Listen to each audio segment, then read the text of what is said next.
할렐루야. 오늘 12월 첫 주일 함께 예배하는 사랑하는 성도들 주님의 이름으로 환영하고 축복합니다. 지난주에 말씀드린 것처럼 오늘부터 새로운 교회력이 시작이 되었습니다. 우리가 대림절이라고 하는 절기, 성탄을 준비하는 절기이기도 하고, 그래서 성탄을 준비하면서 대림절에는 제단에 초를 하나씩 촛불을 켜지요. 오늘 소망을 담은 첫 번째 초에 불을 붙였습니다. 그리고 오늘은 우리 교회 창립 기념일이기도 해서 이 초가 우리 교회 생일 촛불이 된 것 같습니다. 대림절에 교회의 생일을 맞이하는 것이 그래서 우리에게는 또 다른 은혜가 되는 것 같습니다. 대림절이라고 하는 절기의 영어의 이름은 어드벤트라고 하는 그런 어드벤트라고 부르는데 온다라는 뜻이 있는 단어입니다. 바로 예수 그리스도의 오심을 우리가 기억하고 또 묵상하는 그런 시간입니다. 지난주에는 알파와 오메가 되시는 하나님, 영원하신 하나님의 시간에 대한 말씀을 드렸죠. 하지만 우리는 제한된 시간을 살아가기 때문에 우리들은 시간을 과거와 현재와 미래 이렇게 구분해서 이해하는 데 익숙합니다. 그러다 보니 예수님의 오심에 대해서도 이 교회에서 그렇게 설명을 하죠. 삼중의 의미를 가지고 설명을 하는 겁니다. 나름대로 그것도 은혜스럽다고 저는 생각합니다. 구원의 은혜를, 주님 오심을 우리가 생각하면서 세 번의 의미로 이렇게 나눠서 이야기하는 건데, 과거의 시간 속에 주님께서 육신을 입고 이 땅에 오셨죠. 우리가 성탄을 기념하고 성탄을 맞이하면서 이렇게 교회 안팎으로 여러 가지 장식도 하고 하는 이유가 그만큼 중요한 사건이었기 때문에 아기 예수의 탄생을 우리가 기념하는 것이지요. 인류의 메시아로 오셔서 십자가 구원의 사명을 완성하시고 그리고 부활하신 주님을 우리가 기억하는 시간입니다. 승천하신 주님께서는 과거에 우리가 오신 주님이 승천하시면서는 다시 오시겠다라고 말씀하십니다. 세상을 심판하러 오실 재림에 대해서 말씀하셨습니다. 그날은 우리가 알 수 없기 때문에 우리가 다시 오실 주님을 기다리면서 우리는 초림과 재림 사이의 시간을 살아갑니다. 그렇게 생각하면 그래서 삼중의 의미라고 하는 것이 주님은 과거에도 오셨고 또 앞으로 오실 것이고 오늘 우리의 예배 가운데 또 찾아오시는 줄로 믿습니다. 그런 의미를 가지고 삼중의 의미라 말씀을 드렸습니다. 성 어거스틴 중세 우리 기독교 신학을 세웠다고 이야기하는 어거스틴이 쓴 유명한 고백록이라고 하는 책에 보면 이런 말이 있습니다. 과거와 미래는 존재하지 않는다. 오직 현재만이 영혼과 마주한다. 어거스틴은 그렇게 성찰을 했습니다. 어거스틴이 왜 우리가 과거, 현재, 미래 이렇게 시간을 이해할까? 어거스틴은 우리의 마음에 그런 능력이 있기 때문이다 라고 그렇게 이해를 했습니다. 그 능력은 뭐냐면 기억과 지각과 기대라고 하는 것입니다. 과거는 오늘을 살아가는 우리의 기억 속에 있는 것이고, 사람은 기억하는 능력이 있기 때문에 과거를 인식한다는 거죠. 그리고 미래라고 하는 것은 우리의 기대 속에, 우리 마음에 있는 기대에 존재하는 것이다. 우리가 하지만 볼 수 있는 건 현재밖에 없기 때문에 우리는 현재를 지각하며 살아간다. 그렇게 기억과 기대와 지각이라고 하는 우리의 마음의 능력이 우리의 시간을 과거, 현재, 미래로 나누고 있다라고 이해했다는 거죠. 무슨 말인지 이해되셨습니까? 1700년 전이거든요. 어거스틴이 살았던 시대가 1700년 전에 벌써 이런 시간과 영혼에 대한 묵상을 하고 있었다라고 하는 것이 놀랍죠. 이미 오셨고 아직 오시지 않으신 주님이 오늘 우리와 함께 하신다라고 하는, 우리는 주님이 우리와 함께 하십니다. 히브리어로 임마누엘 이렇게 말하는데 그 임마누엘의 풍부한 신비를 우리가 또 이렇게 대림절을 맞아서 묵상하게 됩니다. 대림절의 첫날 교회 창립주일을 맞아서 오늘 초대교회 이야기를 담은 사도행전 본문을 읽었습니다. 오늘 본문 가지고 주의 손이 함께하는 교회라는 제목으로 함께 은혜를 나누기 원합니다. 여러분들이 잘 아시는 대로 성경의 사도행전은 초대교회의 역사가 기록되어 있는 그런 본문입니다. 그래서 사도행전 1장부터 28장까지 초대교회 역사를 기록하고 있다면 많은 분들이 그렇게 이야기를 하죠. 초대교회 이후에 지금까지 이어져온 2000년 교회의 역사는 사도행전 28장을 넘어서 29장의 역사라고 그렇게 이야기합니다. 오늘부터 우리는 새로운 교회력을 시작합니다. 새롭게 시작한다라고 하는 것, 우리 교회가 사도행전의 또 새로운 한 장을 기록한다는 마음으로 이 시간 함께 말씀 앞에 서시기를 간절히 바랍니다. 오늘 말씀을 통해서 우리가 첫 번째로 발견하게 되는 것은 교회는 고난과 함께 성장했다라고 하는 겁니다. 고난과 함께 성장하는 교회. 오늘 19절 말씀에 그때에 스데반의 일로 일어난 환난으로 말미암아 흩어진 자들이 베니게와 구브로와 안디옥까지 이르렀다라는 말씀으로 본문이 시작됩니다. 초대교회 역사를 사도행전을 통해서 우리가 살펴보면 사도행전의 기록은 고난을 통해서 교회가 성장하는 교회의 모습을 담고 있습니다. 그러니까 우리가 알고 있는 초대교회는 오순절에 성령의 강림으로 인해서 폭발적으로 부흥했다, 그렇게 알고 있지만 그 교회의 부흥 이후에는 교회에 환난이 닥치고 문제가 생기고 그 다음에 또 하나님께서 성령으로 통해서 역사를 일으키시고 그리고 또 환난을 당하고, 이게 계속 반복되는 역사라고 하는 거죠. 그런데 이미 예수님께서 십자가를 지시기 전에 제자들과 마지막 식탁의 자리에서 앞으로 너희가 경험하게 될 교회의 역사는 그런 고난의 역사가 될 것이다 라는 것을 이미 예고해 주셨습니다. 요한복음 16장 33절의 말씀인데, 이것을 너희에게 이르는 것은 너희로 내 안에서 평안을 누리게 하려 함이라. 세상에서는 너희가 환난을 당하나 담대하라, 내가 세상을 이기었노라. 할렐루야. 비록 너희 눈앞에 보이는 것은 고난의 연속일 것이지만 두려워하지 말라, 담대하라 주님은 말씀하셨습니다. 왜냐하면 주님이 지신 십자가 부활의 승리를 향해 고난의 길을 가셨던 것처럼 주님 닮은 교회의 몸인 교회와 성도들도 우리가 가는 길이 고난을 통해서 소망으로 나아가는 것이다 라고 말씀해 주신 것입니다. 이후에 박해의 시기를 살아가게 될 로마 교회를 향해서 로마 그리스도인들에게 보낸 바울의 편지 속에서도 같은 메시지가 담겨 있죠. 로마서 5장 3절과 4절 말씀인데 여러분 같이 한번 읽어보겠습니다. 다만 이뿐 아니라 우리가 환난 중에도 즐거워하나니 이는 환난은 인내를, 인내는 연단을, 연단은 소망을 이루는 줄 알미로다. 아멘. 이 믿음을 가지고 교회는 역사 속에서 수없이 많은 고난의 시간을 인내로 이겨냈다라고 하는 것입니다. 오늘도 우리는 교회의 역사 속에 견디기 힘든 고난의 시기를 지날 때가 있습니다. 오늘 말씀을 기억하시고 이 말씀에 의지해서 끝까지 버티시기를 바랍니다. 주님의 소망을 이루실 줄로 믿습니다. 우리가 말씀을 통해서 주님 바랍니다. 교회가 고난의 시기를 지날 때, 고난의 시기를 지난다라고 하는 것이 그냥 고난으로 끝나는 것이 아닌 것이, 복음은 항상 새로운 경계를 하나씩 넘어가게 되었습니다. 고난을 지날 때 교회는 새로운 문이 열렸다라고 하는 거죠. 사도행전 1장 8절 말씀, 오직 성령이 너희에게 임하시면 너희가 권능을 받고 예루살렘과 온 유대와 사마리아와 땅끝까지 이르러 내 증인이 되리라 하시니라 라는 이 말씀이 사도행전 전체 교회의 역사를 요약하는 말씀인 것을 우리가 사도행전 말씀을 읽으면 깨닫게 됩니다.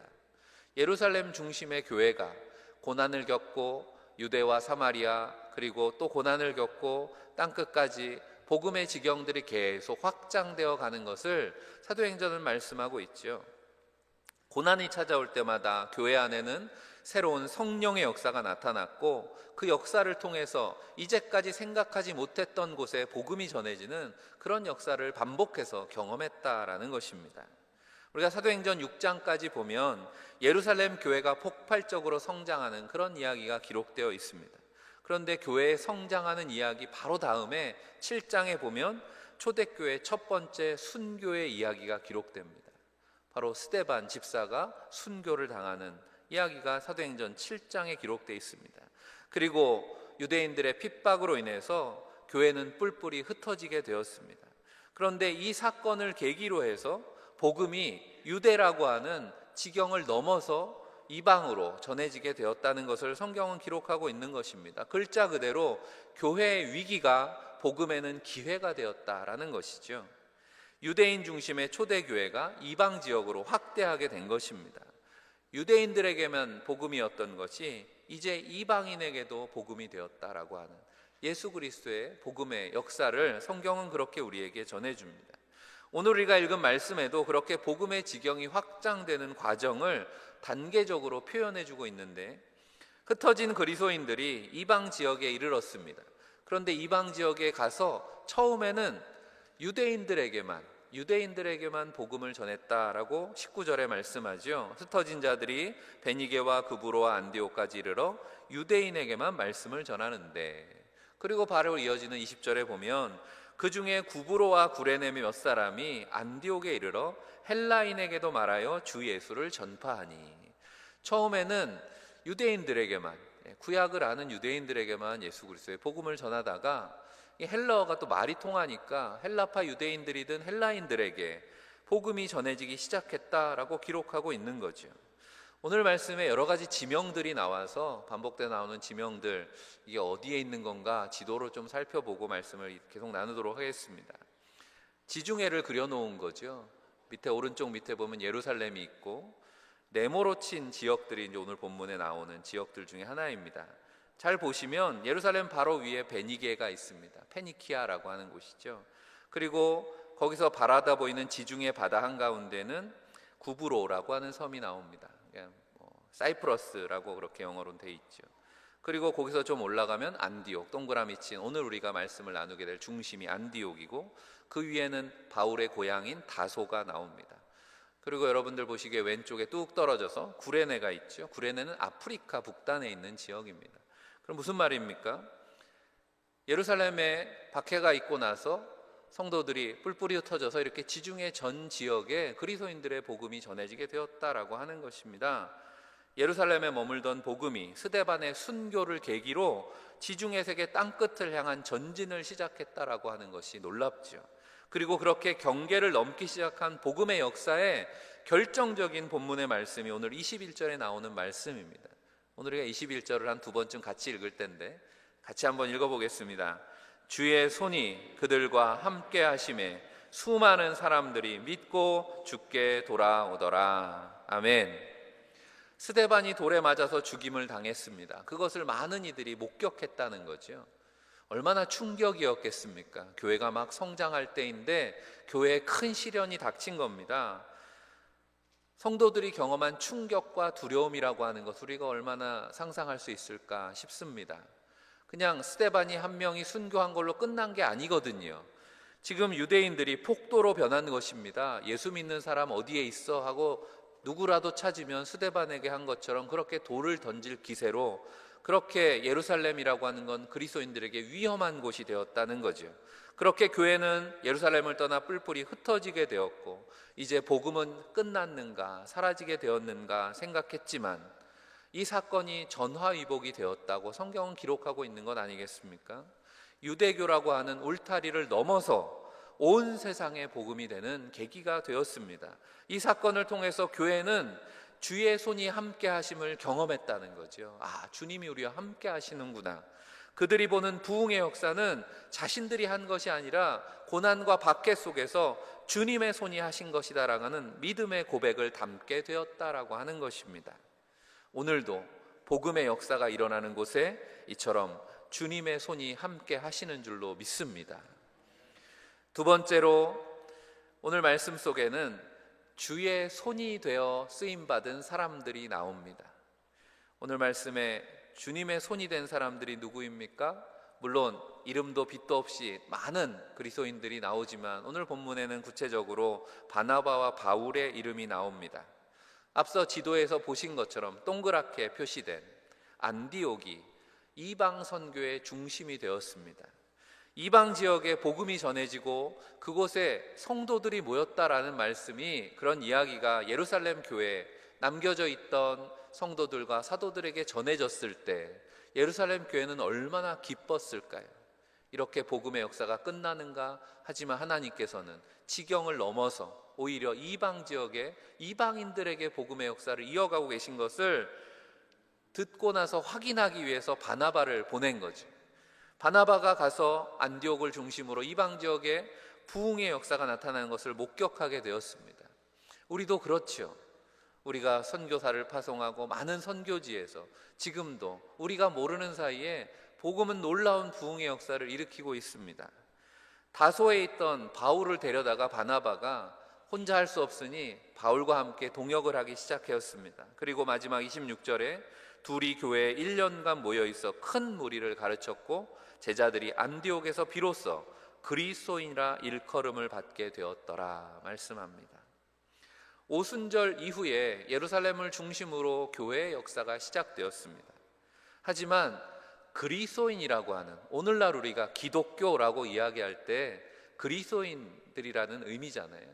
이 그리스도인이라고 하는 호칭이 이방 교회의 시작에서 안디옥 교회에서 시작했다라고 하는 것은 오늘 말씀 속에 기독교 역사에 굉장히 중요한 이정표가 되는 말씀인 거죠. 우리가 나중된 자가 먼저 된다라고 하는 말씀처럼 나중에 이제 13장에 보면 뒤늦게 복음을 접한 이방의 안디옥 교회였지만 오히려 안디옥 교회에서 오늘 나오는 바나바와 바울을 선교사로 세워서 이방 교회에 선교사로 파송하는 역사를 우리가 보게 됩니다. 초대교회부터 시작해서 그렇게 2000년 교회 역사가 여기까지 이어져 왔습니다. 우리 교회의 역사를 생각해 보면 오늘 이제 116년이 됐습니다. 2000년 교회 역사를 생각하면 우리는 그 10분의 1도 안 되는 짧은 역사죠. 그 짧은 역사 속에 우리 교회뿐 아니라 한국 교회가 경험한 하나님의 은혜가 얼마나 놀랍습니까? 이제 세계에서 아마 선교사를 가장 많이 파송한 교회, 그런 나라 중에 하나가 되었고 지금도 마지막 때 세계 선교의 중심 국가로 쓰임 받게 되었다라고 하는 거죠. 이렇게 되기까지 거저된 것이 아니죠. 주님의 손이 함께 하셨고 누군가 주님의 손으로 쓰임 받았다라고 하는 겁니다. 이 땅에도 이렇게 되기까지 바나바와 바울과 같은 많은 선교사들이 주의 손이 되어서 보냄을 받았습니다. 오늘 창립주일을 준비하면서 우리 교회는 감사하게도 백년사를 잘 만들어 놓으셨어요. 그래서 제 서고에도 이 백년사가 있습니다. 여러분도 하나씩 가지고 계시죠? 다 읽어보셨어요? 다 읽어보셨다면 거짓말일 것 같아요. 왜냐하면 굉장히 두꺼운 책이죠. 그리고 우리 교회 역사만 있는 게 아니라 이 안에 한국교회의 역사가 다 집약되어서 들어있습니다. 찬찬히 읽어보았습니다. 우리 이야기 속회가 있죠. 지금 조이풀 속회 중에 서순아 장로님, 서광원 장로님 인도하시는 이분들이 백년사 기록하는데 많은 공을 세우셨는데 두꺼운 책이라서 뭐 한 번에 다 읽지는 못했습니다. 나중에 독서 모임 같은 걸 좀 만들어서 교회 백년사 읽기 모임도 했으면 좋겠다는 생각도 해보았습니다. 책에 보니 이런 내용들이 있습니다. 1908년 우리 교회 창립 당시에 우리 교회의 주소는 지금 우리 대전 서구에 교회가 있지만 뭐 이전엔 원동에 있었고 그런데 그 전에 교회의 주소는 대전이 아니었죠. 아시는 분들은 그 당시에 대전은 없었죠. 그때는 회덕이라고 하는 지명이었습니다. 회덕, 덕을 품은 고을이라는 지명이 나중에 대전역이 생기고 이제 대전이 발전하게 되면서 대전 한밭이라고 하는 지명이 생긴 게 된 건 그런 이야기도 실려 있고 그 당시 한국 교회는 식민 지배 아래 있었습니다. 식민 지배 아래 어두운 이 땅에 그리스도의 복음의 빛이 전해진 이야기들 그리고 성령의 바람이 불었다는 그런 기록들 우리 교회는 미국의 북감리회 소속 선교사들에 의해서 시작되었습니다. 여러분들이 잘 아시는 샤프 선교사의 가정을 통해서 그 당시 회덕의 대동리라고 하는 곳에 신앙의 공동체가 세워진 것이 우리 교회의 시작입니다. 잠깐 사진이 나왔다가 들어갔는데 누굽니까? 사에리 씨. 앨리스 샤프가 원래 본명인데 우리 이름으로 이렇게 부르면서 샤프라는 이름 성이 사가가 된 거죠. 그리고 앨리스라고 하는 이름을 에리시 해서 사에리시. 사에리시 선교사님의 이야기는 여러분들도 많이 들으셨을 겁니다. 남편 샤프 선교사와 결혼한 지 3년 만에 남편이 그 당시에 우리나라에서 의료 시스템이 워낙 열악할 때라서 발진티푸스라고 하는 그런 전염병에 감염이 돼서 갑자기 죽게 되었습니다. 그리고 혼자 된 몸으로 40년 가까이 선교 사역을 감당하게 되었죠. 그런 앨리스 샤프, 우리식으로 사이리시 선교사가 우리 교회 설립자로 그렇게 기록이 되어 있습니다. 근데 사이리시 선교사님이 우리 교회 설립에만 기여를 한 것이 아니라 거의 충청도에 있는 남부 지역에 있는 많은 교회들의 설립에 기여를 했기 때문에 우리보다 앞서 세워진 교회 중에 논산제일감리교회 있습니다. 논산제일교회 출신인 이면철이라고 하는 이분이 언론인 출신이라서 사이리시 선교사의 이야기를 어려서부터 듣고 자란 거죠. 그래서 할머니가 이야기한 이 선교사가 도대체 어떤 삶을 살았는가 궁금해서 우리나라 미국을 다니면서 자료를 수집해가지고 쓴 사이리시 선교사의 일대기가 2019년도에 이렇게 책으로 나왔습니다. 이 책도 제가 설교를 준비하면서 조금 읽게 되었는데, 책 안에 보니까 사이리시 선교사님은 감사하게도 백수를 하셨어요. 100세 넘게 사셨는데 100세가 되는 생신에 많은 이들이 모여서 함께 축하하는 자리에 39년 동안 한국에서 감당했던 선교 사역에 대한 회고하는 글이 실려 있습니다. 다 읽어드릴 수는 없지만 그 중에서 한국에서 사역하는 중에 가장 기억에 남는 일이 뭐냐라고 물으니까 한국교회가 크게 부흥했던, 우리가 대부흥회라고 이야기를 하는데 대부흥의 기억이 가장 인상에 남았다라고 합니다. 그렇죠. 우리 1910년 사이리시 선교사가 부임한 그 어간에 한국교회가 큰 부흥을 경험했기 때문에 많은 사람들이 정말 때를 지어서 교회를 나오는 것을 놀랍게 바라봤던 기억도 담겨 있습니다. 당시에 이 지역의 중심은 대전이 아니라 공주여서 공주가 사이리시 선교사님의 사역 중심지가 되었는데 1905년도에 사역 초기에 선교 보고하는 내용을 보면 공주에 처음 왔을 때의 기억을 담고 있습니다. 그 당시에는 교회가 이렇게 다 모여서 예배 드리는 게 아니고 예배 장소에 가운데 커튼을 치고 예배를 드렸다는 거죠. 그렇게 예배 드린 기억 있으십니까 혹시? 커튼을 왜 쳤을까요? 남자랑 여자가 같이 있을 수 없기 때문에 지금은 참 편하게 예배 드리는 거죠. 그때는 남자는 이쪽에 여자는 이쪽에 커튼을 치고 그렇게 예배를 드렸다는 기록. 그런데 그렇다고 해서 여자들이 자유롭게 교회를 나올 수 있는 상황도 아니었던 것 같습니다. 당시에 남자들이 교회의 중심이었고 아내나 자녀들은 이 남자들이 데리고 와야 예배를 드릴 수 있었다는 거예요.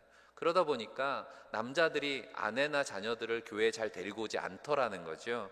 그런 모습을 보면서 이 사이리시 선교사님이 솔직한 마음도 이렇게 담았습니다. 이제 보여주셔도 돼요. 그래, 책에 이렇게 기록되어 있는데 확실히 남자들은 자기들만 하늘나라에 갈 것을 기대하고 여자들은 혼자 몸부림치도록 남겨놓으려는 속셈이 아닌가 싶었다.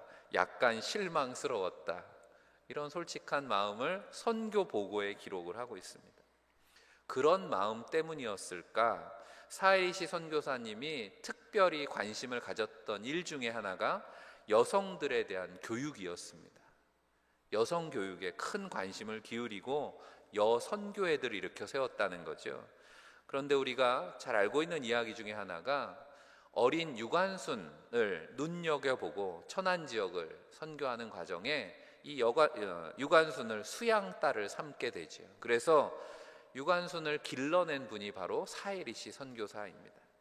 우리는 독립운동의 주역으로 기억하고 있지만 감리교 신앙인이었던 유관순이 그렇게 유관순 열사가 될 수 있었던 데는 사이리시 선교사의 멘토링이 중요한 역할을 했다라고 하는 거죠. 그래서 공주에 가면 영명고등학교가 있는데 지난 11월 초에 우리 장로님들이랑 목회 계획을 하면서 우리 교회 좀 역사 탐방을 하고 싶어서 이 영명학교에 방문을 했습니다. 가보면 최근에 세워진 동상들이 있습니다. 동상 사진을 찍어가지고 왔는데요. 여러분 왼쪽에 보시는 것은 샤프 선교사 부부의 동상 옆에 유관순이 서 있는 것입니다. 그리고 영명학교 운동장에 또 하나의 동상이 있는데 바로 샤프 선교사와 사이리시 선교사와 유관순의 동상이죠. 우리가 앞으로 우리 교회 역사 교육을 위해서 교우들, 새가족들 함께 방문할 기회가 많이 있을 것 같습니다. 우리 교회의 역사는 이렇게 주의 손으로 쓰임받은 사람들을 통해서 세워졌다라는 사실을 우리가 발견하게 되죠. 마지막으로 초대교회의 역사 속에, 그리고 이 땅에 복음이 전해지는 과정에 함께 하셨던 그 주님의 손이 오늘 우리와도 함께 하시는 줄로 믿습니다. 이제 주님은 우리가 주의 손이 되어서 주님의 역사를 감당하기를 원하신다라고 하는 거죠. 그래서 21절 말씀을 다시 주께 돌아오더라. 할렐루야. 이 말씀을 기록한 것이 누가라고 알려져 있습니다.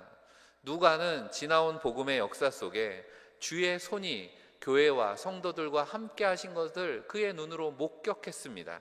신앙은 그래서 고백이나 선언이 아니라 살아있는 체험이죠. 어떻게 주의 손이 함께 하시는 것을 알게 되었겠습니까? 우리가 사도행전은 누가복음과 연결되어 있는 그런 서신이라는 것을 아실 겁니다. 복음서를 기록한 이들 중에 누가는 누구보다 기도를 강조했습니다. 기도하시는 예수님의 모습이 누가복음에 많이 기록되어 있고요. 초대교회 부흥의 역사 속에도 교회와 성도들의 기도에 주목하고 있는 것을 봅니다. 사도행전을 그래서 기도라고 하는 것에 초점을 맞춰서 읽어보면 사도행전은 기도행전인 것을 알게 됩니다. 또 기도를 통해서 하나님이 교회와 성도들에게 성령으로 역사하시는 것을 발견하게 되기 때문에 성령이라는 것에 초점을 맞춰서 읽게 되면 사도행전은 성령행전이 되는 것입니다.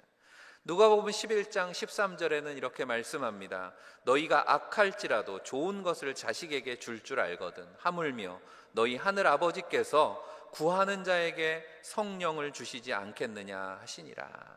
예수님께서 기도하라 말씀하시면서 너희가 구할 때 하나님께서 성령으로 역사하실 거다, 이미 이렇게 말씀하셨습니다. 그리고 누가는 주님의 이 말씀이 기도하는 교회를 통해서 성취되는 것을 그의 선교 사역 가운데 발견하고 경험했다라는 거죠.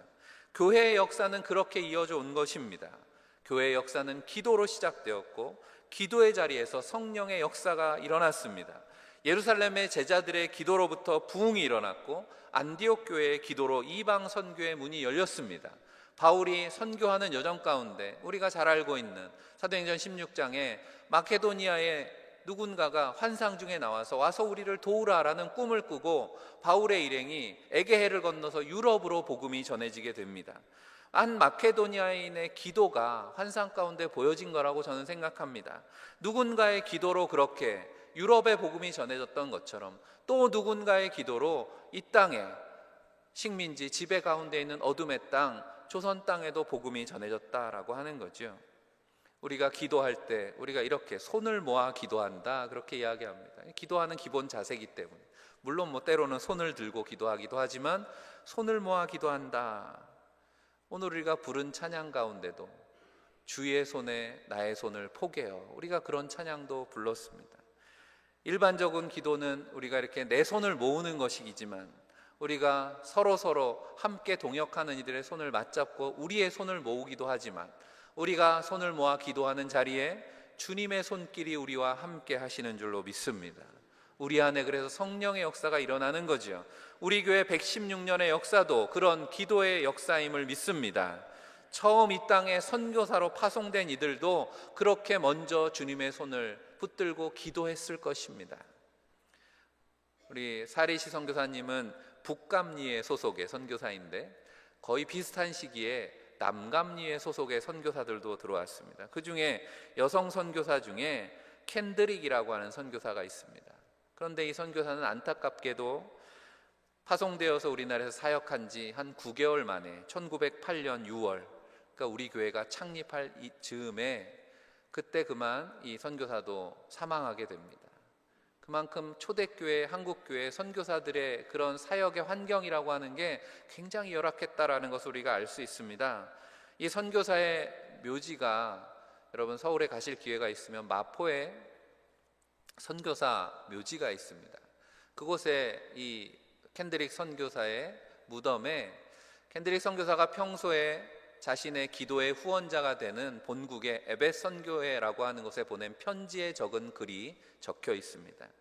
그 묘비문을 제가 읽어드립니다. 만일 내게 줄 수 있는 1000개의 생명이 있다면 모두 한국을 위해서 바치리라.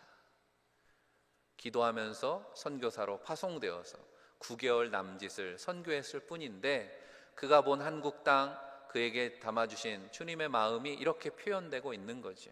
내게 1000개의 생명을 내가 줄 수 있다면 나는 그 1000개의 생명을 한국을 위해서 바치겠다.